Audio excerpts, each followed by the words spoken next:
All right, so we're back and ready to dive into some seriously heavy stuff today. Buckle up. This Luigi Mangione case has been blowing up everywhere, and I mean, it's just wild. We're not going to waste time on the surface level stuff. Everyone knows the CEO of United Healthcare was assassinated. But we've been digging deeper, and trust me, there are layers here. Police reports, articles, we even got our hands on his manifesto. Oh, yeah, this is way more than just another murder case. This thing goes deep. It's about healthcare, corporations, and honestly, it feels like a glimpse into some dark truths about America right now. Okay, so let's set the scene. Brian Thompson, CEO of United Healthcare, shot and killed outside the New York Hilton Midtown, December 4th, 2024, early morning. Dude's on his way to a meeting, bam, gone. Suppressed 9mm, the whole deal. Professional. But here's the creepy part. The bullet casings, they were inscribed, delay, deny, depose. Not your average hitman, that's for sure. No kidding. It's like the killer wanted to make a statement, and they succeeded. I mean, those words, delay, deny, depose, that's like ripped straight from the criticisms people have about these giant insurance companies. Delay coverage, deny claims, and then fight you every step of the way. It's all about the bottom line, right? Profits over patience. And that's why Brian Thompson, the victim, it's not just random. This guy was the face of a company that's basically become the symbol of everything people hate about the healthcare system. United Healthcare is huge. Millions of Americans rely on them, so their policies have a real impact, for better or worse. In this case, worse seems to be the dominant feeling. They were already controversial even before the assassination, denying claims left and right, using AI to automate those denials. Yeah, and I gotta say, going through some of these stories, people denied coverage for life-saving treatment, families drowning in medical debt because of this company.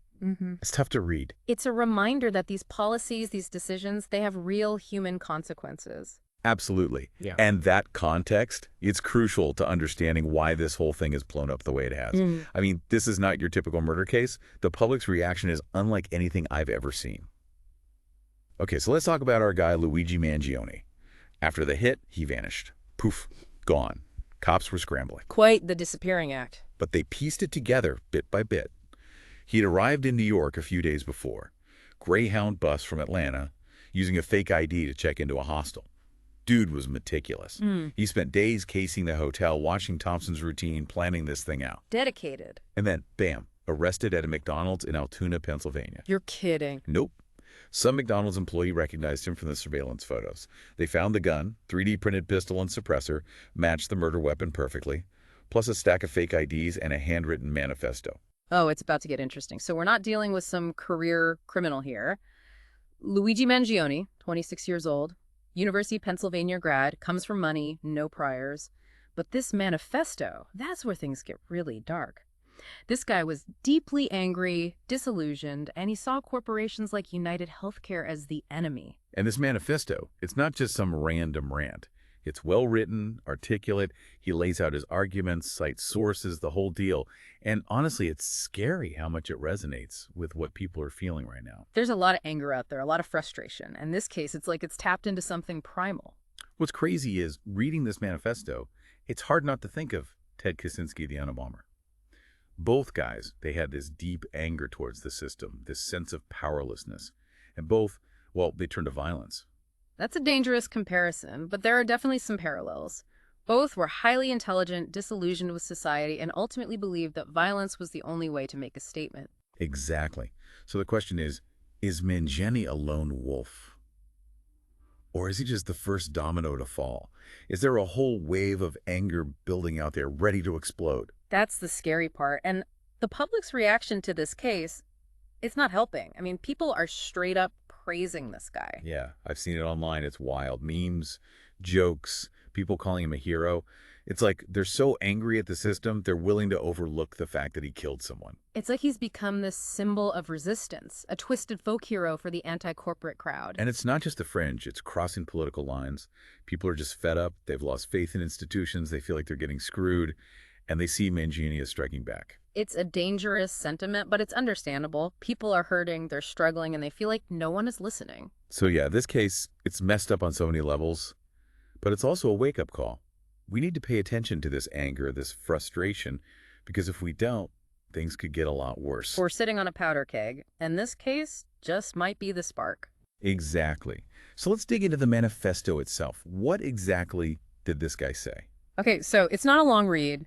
Just 262 words, handwritten, but it's Powerful stuff, raw, emotional, and it cuts right to the core of the U.S. healthcare system. He goes hard on the fact that America spends more on healthcare than any other country in the world, yet we have some of the worst outcomes. Yeah, it's insane. Makes you wonder where all that money is going. Right. And Mangini, he points that out specifically. He calls out United Health's market cap. It's huge, billions and billions of dollars, and all while people are struggling to afford basic care. He cites articles, books, names. It's clear he's done his research. This isn't just some random rant. This is calculated. So he's thought this through, he's got his talking points, and he's not afraid to use them. He argues that everyone knows the healthcare system is broken. That's not the issue. The issue, as he puts it, is the power games, the forces that prevent real change. Power games. That's a good way to put it. Lobbyists, special interests, all these shadowy figures pulling the strings. And Mangini believes he's the only one willing to confront this, to expose it for what it is. He calls it brutal honesty.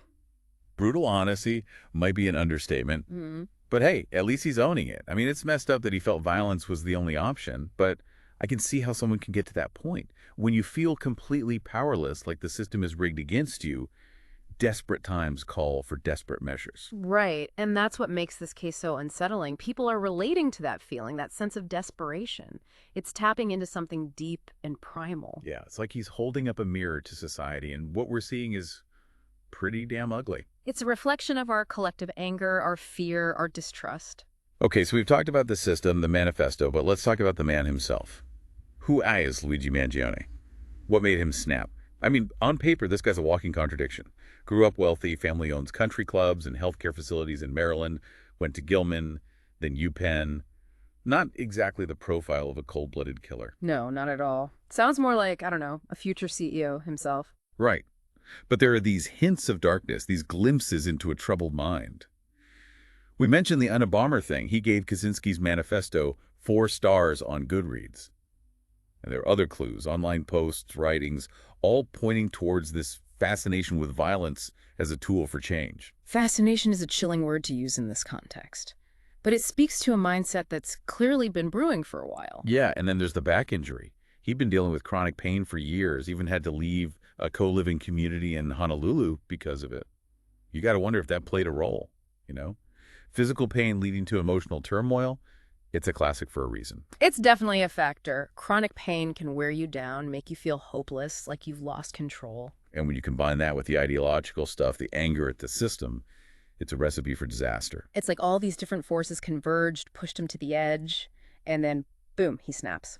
And the scary thing is, his story, it's not unique. There are a lot of people out there feeling that same pressure, that same sense of hopelessness. And that's the real takeaway here. This isn't just about one man. It's about a whole generation that's disillusioned, angry, and looking for answers. And those answers, well, let's just say they're not always going to be peaceful. We're in dangerous territory, that's for sure. So where do we go from here? What can we actually do to address this anger, this frustration, before it boils over? That's a question we're going to tackle head on in the next part of our deep dive. It's a conversation we need to have. So we left off talking about Mangione, this seemingly normal guy from a privileged background who just snapped.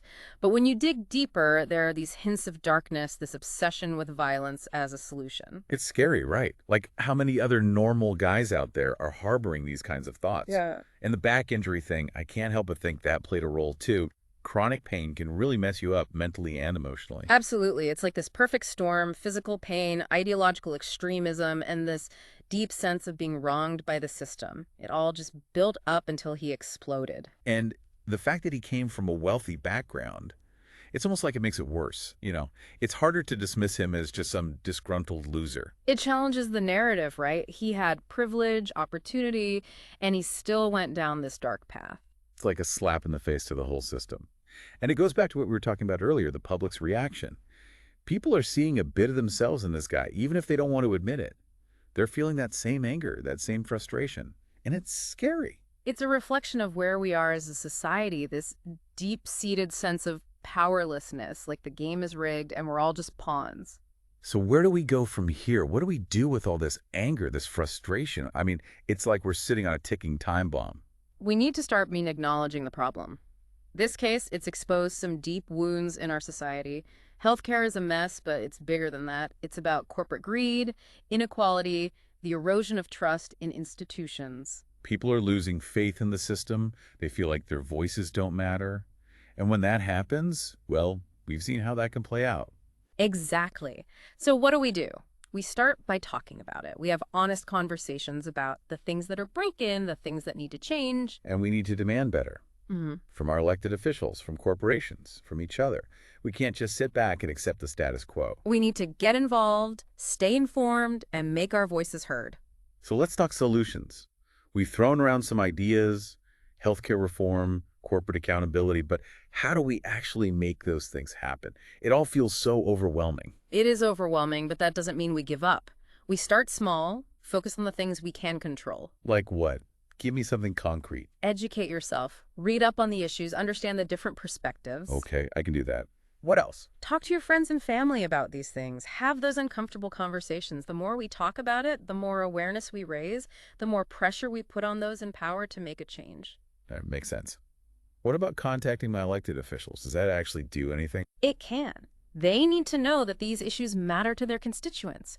Write letters, make phone calls, show up at town halls, let them know that you're paying attention. And what about corporations? They're the ones calling the shots, right? Yeah. How do we hold them accountable? Hit them where it hurts their wallets. Support businesses that align with your values, boycott the ones that don't, and don't be afraid to speak out, call them out on social media, write reviews, make your dissatisfaction known. So it's about making informed choices, being a conscious consumer, and using our collective power to influence change. Exactly. And it's about supporting organizations that are fighting for a better future. There are a lot of great groups out there working on healthcare reform, social justice, environmental issues. Find the ones that resonate with you and get involved. Donate, volunteer, spread the word. There are a lot of ways to make a difference. And remember, change doesn't happen overnight. It's a marathon, not a sprint. But we got to start somewhere, right? And maybe, just maybe, this Luigi Mangione case, as horrible as it was, maybe it's the wake-up call we needed. A reminder that the system is broken and it's time to fix it. It's a tragedy, no doubt. But sometimes it takes a tragedy to shake things up, to force us to confront uncomfortable truths. And hopefully we can learn from this, we can grow from this, and we can create a better world for ourselves and for future generations. That's the goal. And on that note, I think it's time to wrap up this deep dive. Big thanks to our expert for all the insights. It's been a pleasure. And to our listeners, thanks for joining us on this journey. It's been heavy, it's been intense, but hopefully it's also been empowering. Remember, we have the power to create change. Stay informed, stay engaged, and keep fighting the good fight.